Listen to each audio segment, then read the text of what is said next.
Hey guys, welcome back to my channel. Today I want to talk about why I believe water will be worth more than gold. And I think that this is going to happen, if not in my lifetime, maybe the generation after us. I feel like they're going to experience a shift in the way that we see currency now. And I wanted to explain this. So I read this book a while ago. It's called Meet Your Straw Man and Whatever You Want to Know I think this is by David Robinson, I want to say. I don't know why the author isn't on here, and I don't think you can even get this book on Amazon anymore either. But I was reading this book when I was studying consumer law, and I was thinking just the other day about water, about money, and this passage popped into my mind. So I want to read it to you guys, and then I want to tie it in again to why I think water is going to be worth more than gold, silver, anything, any currency, or anything of value that exists or that we currently place value on right now. Okay, so originally in England, the unit of money, this is on page 14, by the way. Originally in England, the unit of money was called £1 sterling. That was because it was literally sterling silver weighing 1 pound. And it was quite difficult to carry several pounds in weight of currency around with you. It was arranged that the actual silver could be held in a bank in a promissory note. Okay, remember that promissory note, which was essentially a receipt of the deposit of each pound of silver on deposit was issued. It was much easier to carry these banknotes around and to do business with them than it was to carry around like a pound of silver or a pound of gold. If you wanted to, you could always take the notes to the bank, ask them to be cashed, and the bank would then hand you the equivalent weight of sterling silver in exchange for the notes. Today, the currency in America is banknotes, which are certainly easier to carry around than metal coins, okay? We still do have coins, but they're not made out of silver or gold or anything like that. But there is one very important difference. These notes are issued by the private company called the Federal Reserve Bank.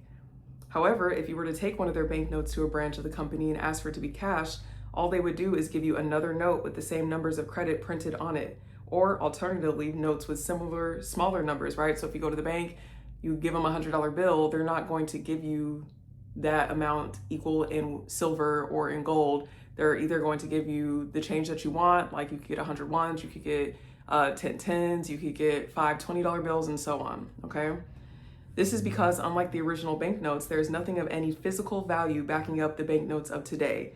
They are only materially worth the physical paper on which they are printed.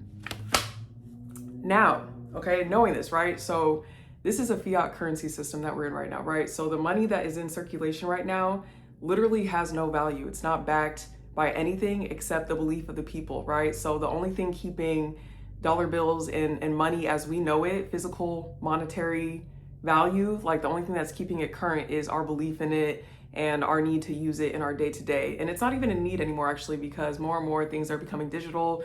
You have tap to pay now. A lot of the times, most of the money is not actually like liquid cash. So we see that today, okay? So I want to point out again, let me go back to the page. I should have bookmarked it. But I want to point out again, okay? These notes are issued by a company called the Federal Reserve Bank. Notice how it said a company. Okay, so one thing that I want to note too, even with debt, right? We know that debt is not real. If you don't, you need to read David Robinson's book so you can understand debt is not real. But these are all companies that are facilitating the facade, so to speak. So the Federal Reserve Bank, the United States of America, it's actually a corporation that you can look up online. You could see its trademark, you could see when it was created, all of that. Additionally, and this is what I learned studying consumer law too, is that Equifax, Experian, TransUnion, these are all LLCs. It's Equifax LLC, TransUnion LLC, Experian LLC. So when they're saying that there's something reporting on your credit saying that you owe a debt or saying that you owe money, saying that you have a collection, really what they're using is scare tactics to get you to pay something that you do not owe because the debt doesn't actually exist, if that makes sense. Okay, so the reason why I want to turn this back into why I think money is going to be more important is because when you think about life, civilization, societies, right?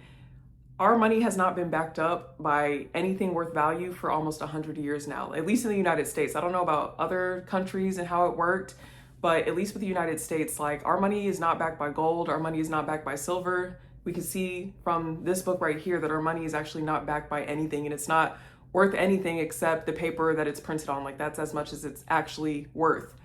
So we know that in order to survive, the only thing that you actually need to survive in life is water. And people want to argue food too, but that's another conversation. I think that you can go, not I think, but I know that you can go a long time without food, but you can't go as long without water. So this is why I think that in the near future, when I say near future, I mean like the next 100 years, I think that water is going to be more valuable than gold, because I think a lot of people are waking up to the fact that our money holds no value. People are starting to recognize and notice that you work, you work, you work, and then inflation can literally make your work obsolete, right? We see people paying half of their wages in taxes. We see every time you end up making $100,000, you're going to pay taxes on that.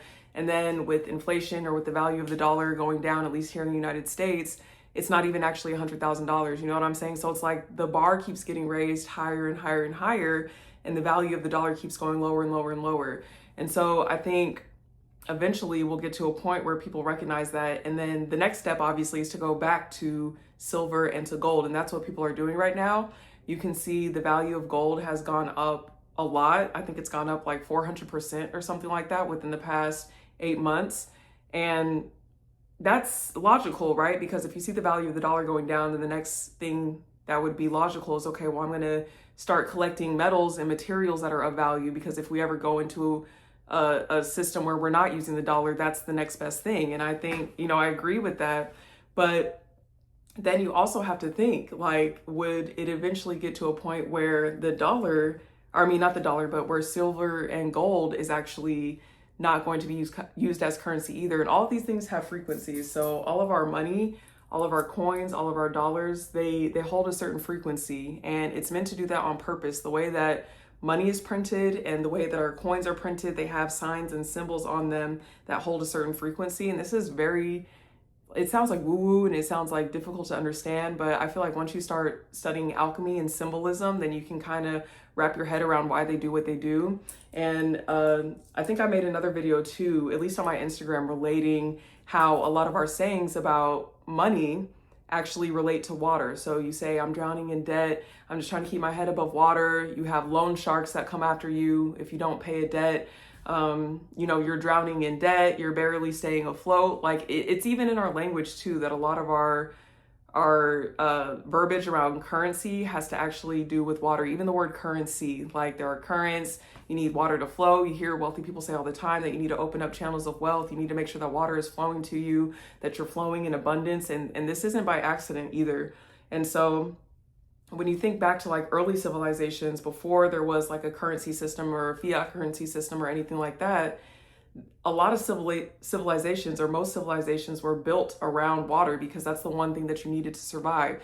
If you have water, then you can water plants, you can help them grow, you can grow food. Like it's like levels to it. But if there's no water, then civilizations, like they wouldn't just set up camp in the middle of a desert where there was no water or anything like that, or at least not water close by where they could gather it and build wells and things of that nature, because there's no life there.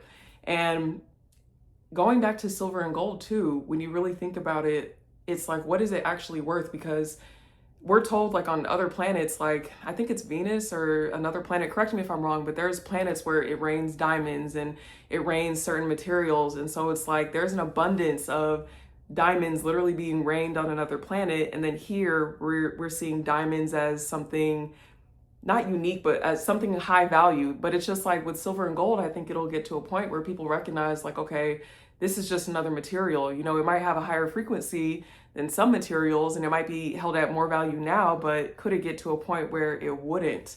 And then if it's not, then you would go to basically needing the basic things to survive, which would be water. And I don't mean water as in just simple H2O necessarily, but I think that's going to be a big part of it. I think structured water is going to be a big part of it as well. We know that vegetables and plants have structured water, and that's really valuable. And when people fast, I mentioned this in another video too, when people go on juice fast for 30, 60, 90, 100 days, the reason why they can survive off of that and their cells can feel nourished and they can feel hydrated and feel better is because that water is structured water, right? So the plants that are growing are nourished by the sun, and then it's not just regular H2O, it's H320 that's coming out of that. So yeah, I really think that water is going to be more valuable than gold, and it's going to be one of the most valuable things on this planet, because again, it's the only thing that facilitates life. Like, we are made up of water, we need water to survive.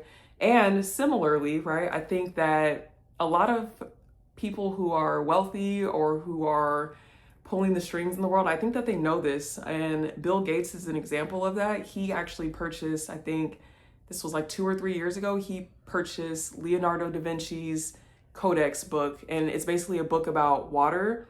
And he purchased it for $30.8 million. So it's just like, if somebody purchased a book about water for $30 million to kind of understand, I don't know, maybe understand more of what it is or understand the secrets of it or whatever, I think that that's really important. And a lot of billionaires and a lot of millionaires have been investing in water companies. They've been investing in water plants.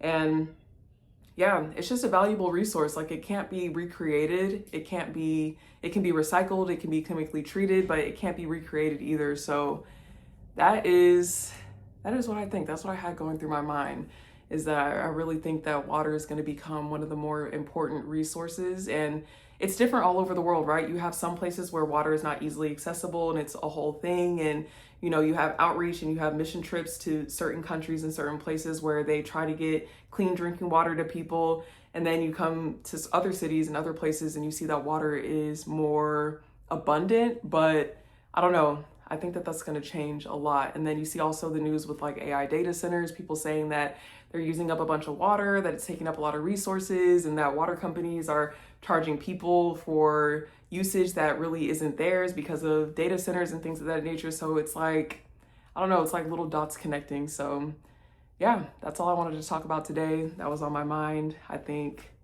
for the millionth time, I'm going to say it, I think that water is going to be more valuable than gold. And I think that it's going to be one of the most valuable resources probably within the next 1 to 2 generations. So yeah, thank you guys for watching. Let me know what you think. I know that this is like my 3rd video about water, but that's only because I think it's true. I don't know. I'm going to do some more research too and make more videos about like what I find and what I think. But yeah, make sure you like, comment, and subscribe. Let me know what you think below, and I'll see you guys at the next one. Bye.